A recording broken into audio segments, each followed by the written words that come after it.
Hey everybody, welcome back to Pillars of Eternity. We're still in the bit of the prologue section. I need to find my water because we're not feeling well. And the guy that we sent to go find my water has not really come back yet, so we're going to look around and see if we can find him.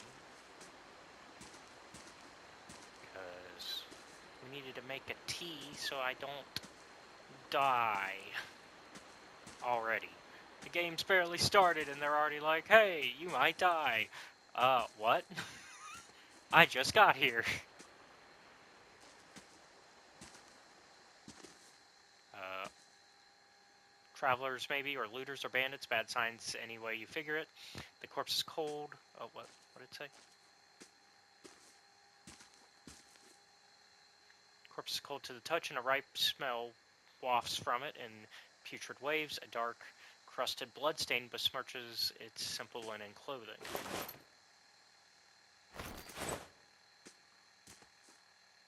Okay, yeah, so bandits nearby, probably.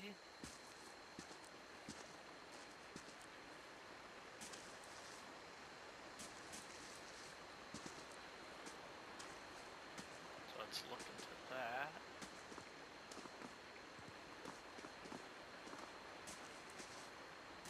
What a surprise. Sparfle went hunting. At least he left the water skins. Come on. Okay, so we can pick up the water skins.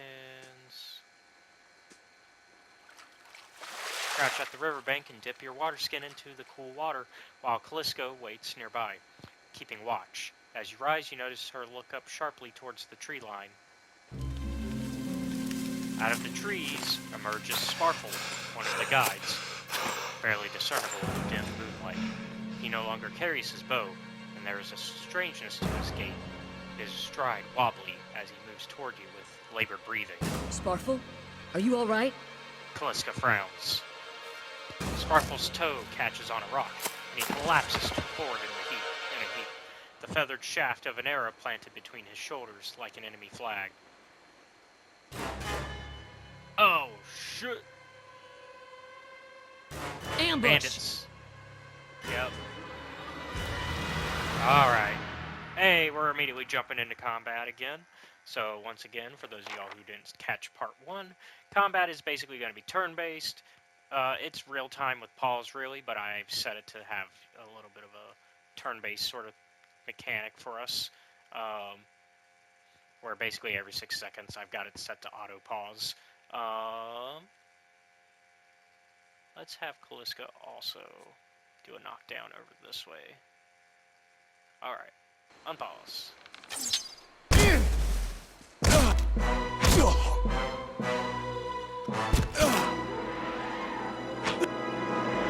Nice, okay. So all we got is this guy left. We can handle that. He's near death.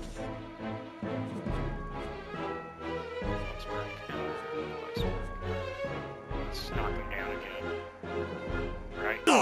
We're just gonna be mean. Oh, never mind. Problem solved. Come on, we have to get back to camp. Alright, well, let me at least loot. Come on. We're gonna get... Glenfathan hunters. So not even bandits. Oh. We were warned about the Glenfathan being nearby, probably. The footprints around the campfire are indistinct and may have been here for days or longer. Okay, so they've been out here waiting for us to mess up then.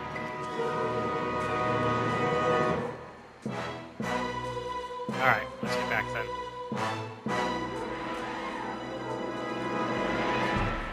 Oh boy. Also, out of curiosity. What do we got?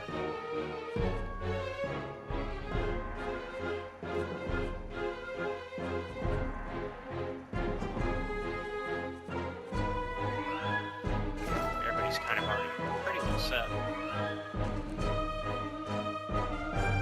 Yeah, I know. I know. Oh, here we go, more combat. because I guess... Oh, no, okay, it did count it as the end of the previous combat encounter. Good. I was worried that it wouldn't count, and that they would have been like, oh, combat didn't end, so you don't get those back yet. But no, we didn't.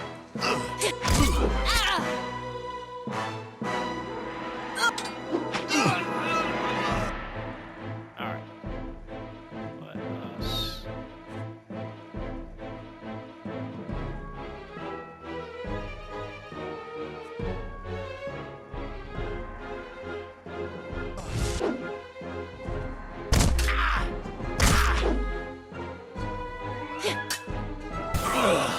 Nice.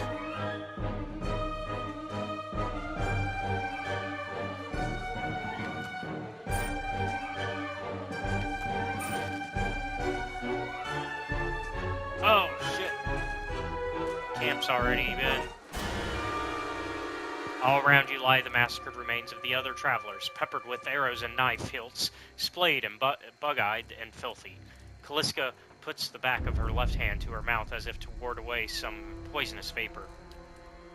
A handful of dark figures stands above the fallen, treading on limbs and backs and heads, jerking their axes from bodies as if from half-split logs. One of them, towering and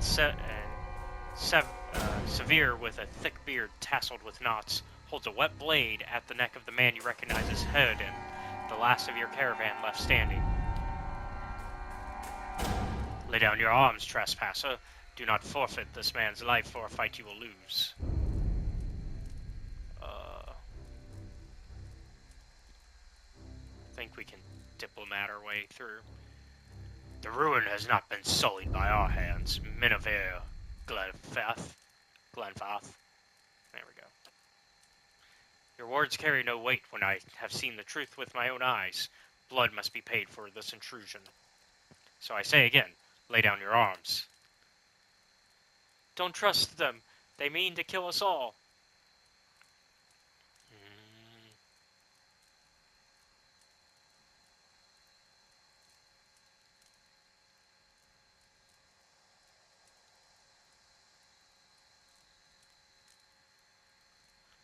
Judging by the string of animal teeth around your neck, I am guessing you are worshippers of Galawain. If Galawain told you to stop protecting the ruins, would you?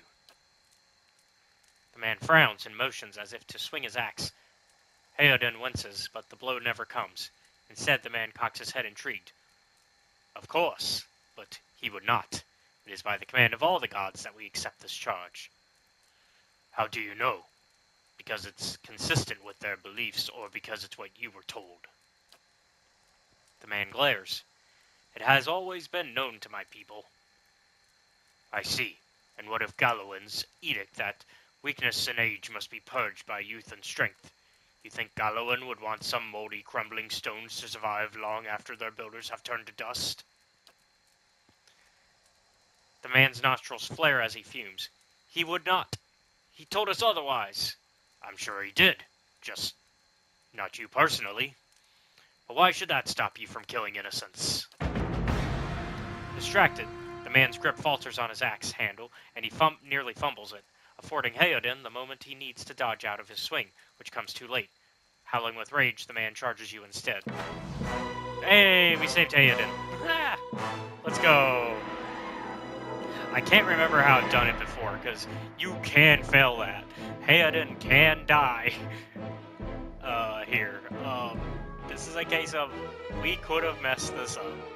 I couldn't remember exactly the path, so I was just like, I'm gonna just lean into my stats and hope that I can talk my way through this. And sure enough, it worked.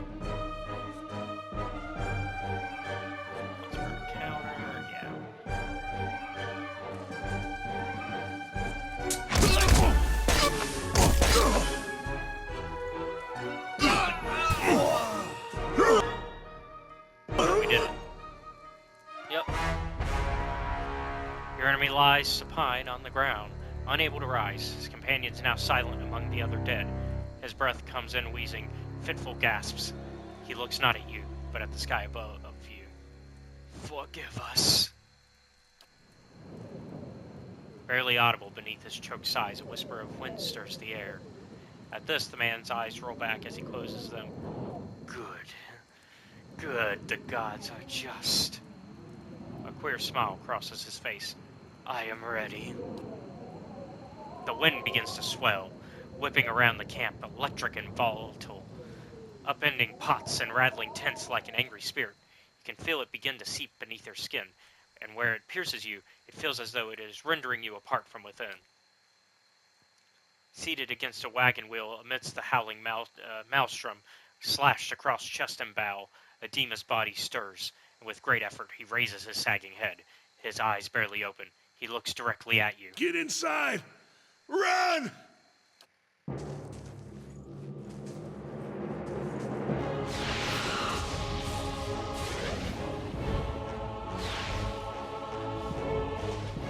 It's a Beowulf! We were warned about this last time. Straining against a gale that threatens to pull you off your feet with every step, you set your hands in the worn folds of weathered rock and set about pulling yourself up the precipice. With a last burst of energy before your arms give out, you swing yourself up onto the ledge. Hayden trails behind, slowed by injury and delayed by early hesitation. As he nears the face of the rocks, one of the fallen attackers, who had been feigning death, lunges for Hayden and topples him onto the rocky ground. Restrained, Hayden lashes out against his fatigued assailant, but struggles to break his hold. They are close to you, despite the wind from your position. If you were to throw your weapon at the attacker, you would have a good chance at hitting your mark. Let's do it. Yeah, let's throw our weapon. We got plenty. Your aim is true, and the hit jars Hayden loose. Lurching to his feet, Hayden clambers up the base of the rocks. As he nears the top, however, the wind flares, pulling him sideways and tearing one of his hands free. But diving out onto the hard rock, you manage to catch hold of it, securing his other hand. You pull with waning strength, and it feels as though your arms will be jerked from their sockets. They hold just long enough for Hayden to set his feet and join you on the trembling ledge. There is a deep resonance to the swelling wind now. You feel it in the rocks beneath your feet, and inside the cavity of your own chest, as though it would shake the marrow from your bones. Each new gust menaces the old stones before you, loosening connections, unsettling balances. As you dart beneath the old archway, the entire portal begins to fall beneath its own weight.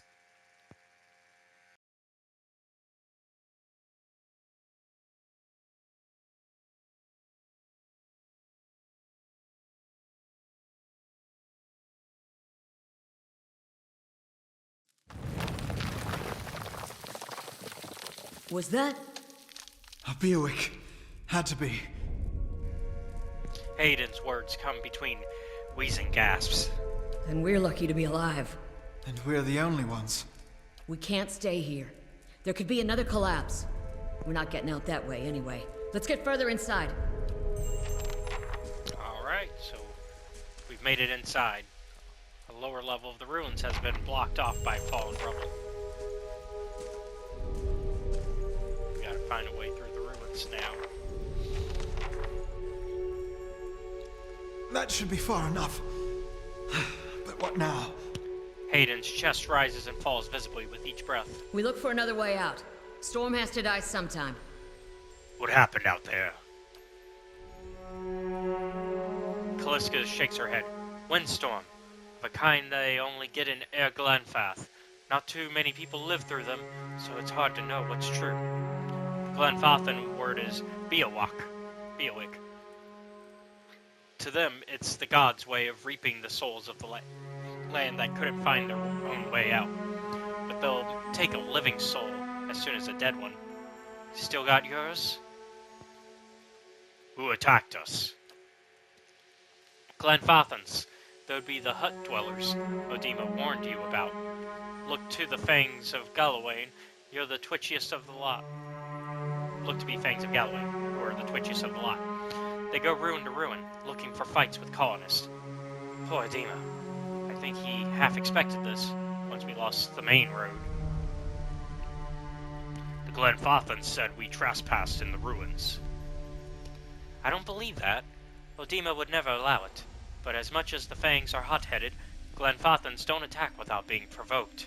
Either they saw something and got the wrong idea, Or... She glances down the passage beyond. Or there's looters in here with us. That's not something we need right now. What about everyone else in our caravan? Callista's lips press together and her chin rumples. Her voice is faint. The wheels got a hold of them now. She looks up. Gods grant them better luck in their next lives.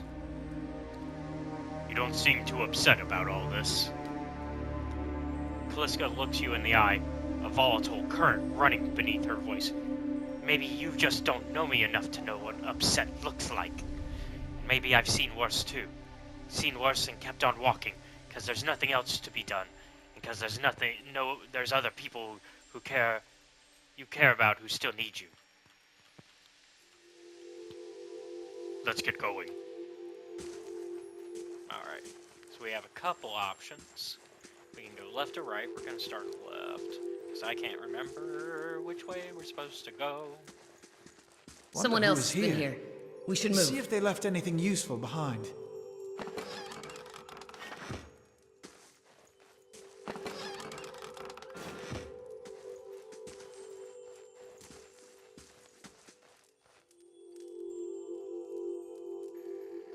Also, since we disarmed ourselves in order to save Hayden, we need to put a new weapon on our armory.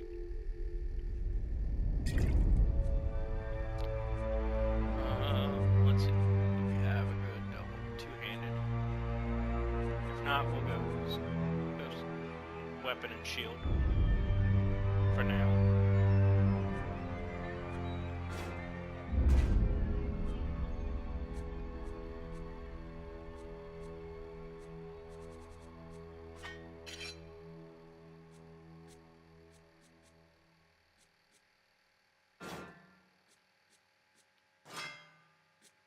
There we go.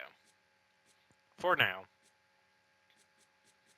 Until we can find a good two-handed weapon.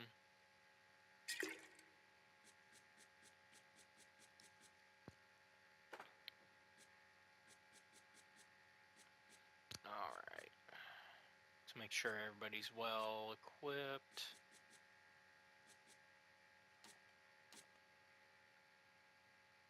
Yep.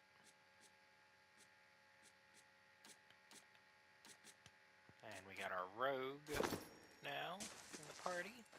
And yeah, some of these items are going to be for camping. So, yeah, use these to rest in the wilderness or dungeons, restoring your character's abilities and health. Yeah, so whenever we have to do resting, we need supplies for it. Similar to Baldur's Gate 3. Baldur's Gate 1 and 2 didn't really have that sort of mechanic. You kind of just rested whenever you wanted. It's kind of...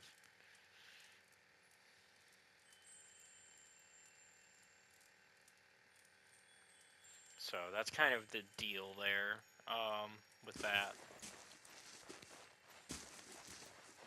So we'll see how things go. I think we're kind of running into some fights now. Let's go this way.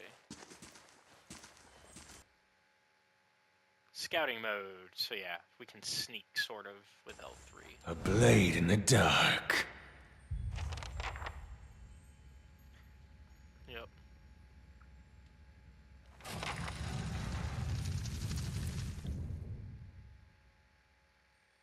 That roundish symbol, I'm pretty sure I saw it on one of the tiles back there. Let's see, which symbol?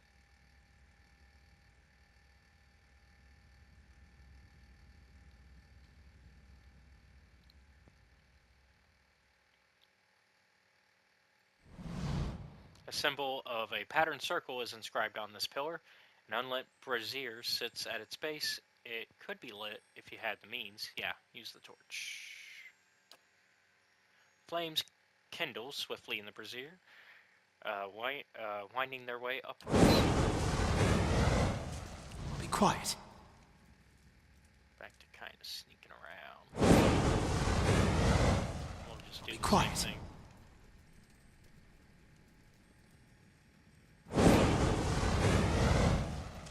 They'll never know I'm here.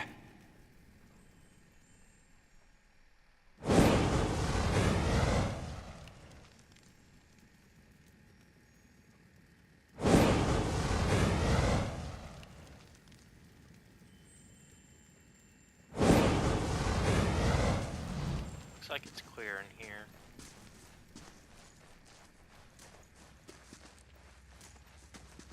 And yeah, see, we're kind of clearing a path here for which way we can walk by doing that.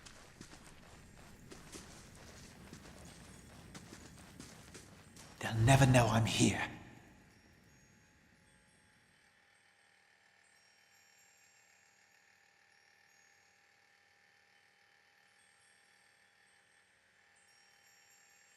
Oh, we got an ooze. Turn around, little ooze. Oh, busted. That's fine.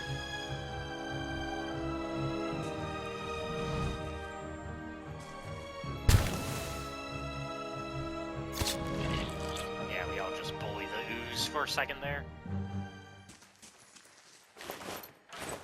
Oh, there we go. Two-handed weapon, I think.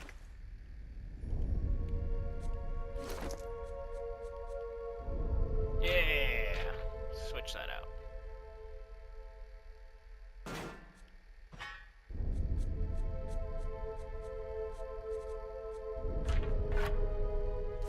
Let's go. Where'd What's that slime muck come on from? the wall? Viscous and oily, this muck clings to anything it touches. A viscous slick of something dark and tar-like runs down this wall. The shapes and bulges in the ooze suggest that something lies beneath it, but you can't tell what. Yeah, use your water skin to clear off the ooze. You rinse the ooze away, revealing an intricate relief of a man's face. The sunburst surrounding it has chipped away in places, but the details of his head, from the tight curls of hair to the ridges of his pointed ears, still showcase remarkable craftsmanship. One eye socket is empty. A gem fills the other. We've lost an item, our full water skin. But that's okay. So, once again, another puzzle here. As you can see, there's going to be a lot of those in this game. It's a bit of a dungeon crawler, so we're gonna have some puzzles like that. This mural must be ancient, yet the colors are still bright and vivid. It shows a procession of Ingwithans from all the Kith races: Amoa, Elf, Orlan, Dwarf, and Human. They walk among pillars similar to the ones that span this chamber, each one topped with a flame.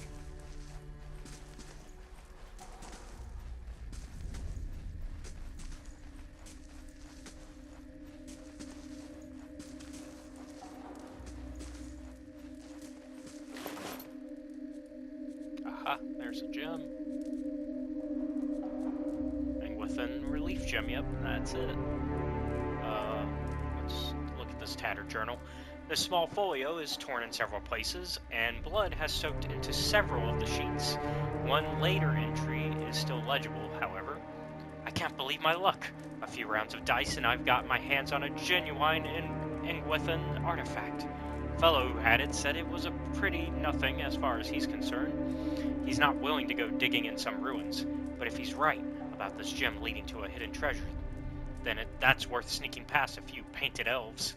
I'll head to Calantalis in the morning. Then it's just a matter of finding this relief he was talking about. Well, hey, we found that. We're gonna take everything on him. We're gonna go this way. Oh, hi! A trembling, sickly creature emerges from the dark, clutching a spear. Knobby elbows and thin ribs show through its scaly flesh, but you recognize it as a Zarep. It watches you cautiously, breathing in ragged sighs. It's okay. I won't hurt you. The Zarep recoils, fingers still wrapped tightly around its spear. The creature cocks its head and approaches you, a soft clicking sound emanating from the back of its throat. The creature sniffs around you and finds nothing of interest. It steps back and resumes its defensive posture. Okay, we're gonna raise our arms and stand still. Same situation. We're gonna slowly back away. The Zarep watches you warily as you go. Wait. Do you hear that? Oh, hi. Well, that's not good.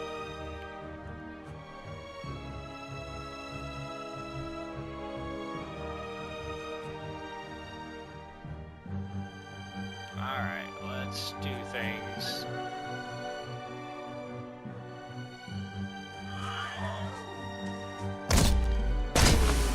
Damn, we just bullied it. It was not gonna survive anything there. Hatchet. Take a look at the wall. Think we could get through? Probably. Hold on. I want to save because I don't want to exactly get through this situation yet. I kind of want to explore more. Honestly, if there's treasure, let's go back and get the treasure.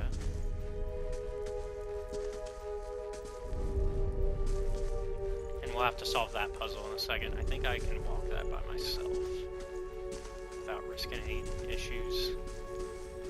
If I walk it with them, I might risk a problem.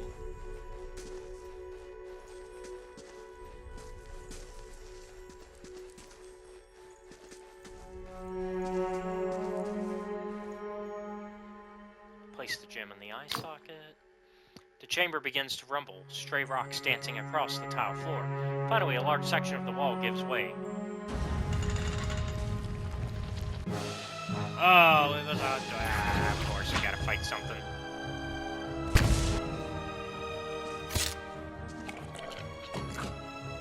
That wasn't so bad. It was another ooze. But hey, there is treasure. Look at this. Minor cloak of protection. Some amethyst. Some adra.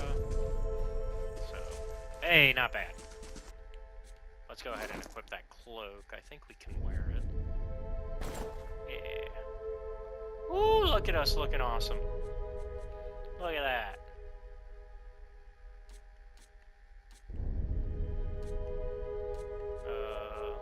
Adra, let's give you back here. Your hatchet as your spare, I think.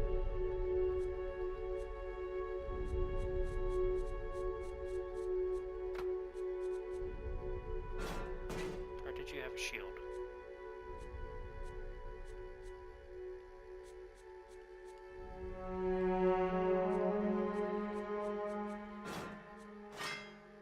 There we go.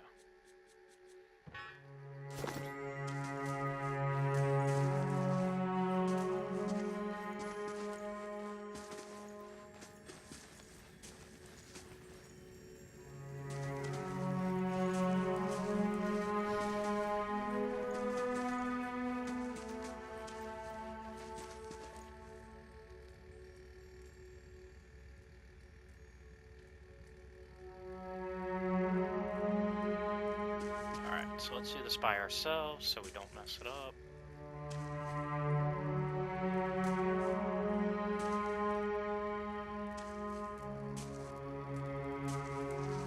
Do you feel that? That's a draft coming through that wall. I don't hear any sign of that storm either.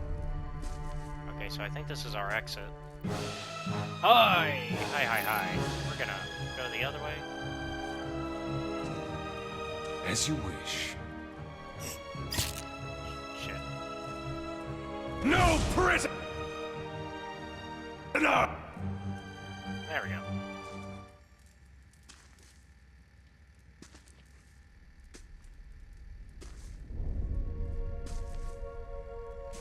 Okay, so that's our exit. We'll come back to that then.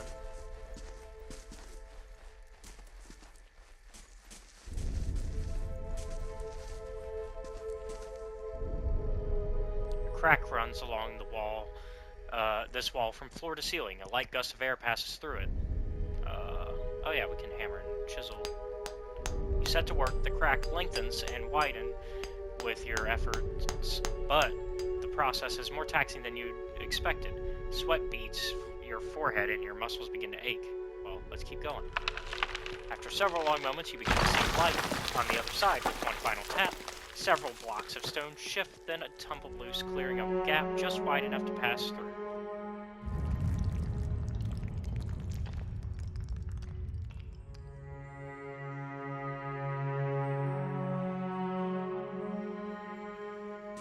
Alright, well... I could scout ahead, see what's around the corner. Be quiet. We'll have to do that next time, because we are out of time. So, thank you all for watching. Be sure to like and subscribe to the channel. And if you really like our content, check out the Patreon, which is the link down below, where you can watch our content before it's released publicly on YouTube. Also, be sure to check out our Discord, also linked down below, so you can become part of our community. And I will see you all next time. Have a good one. Bye.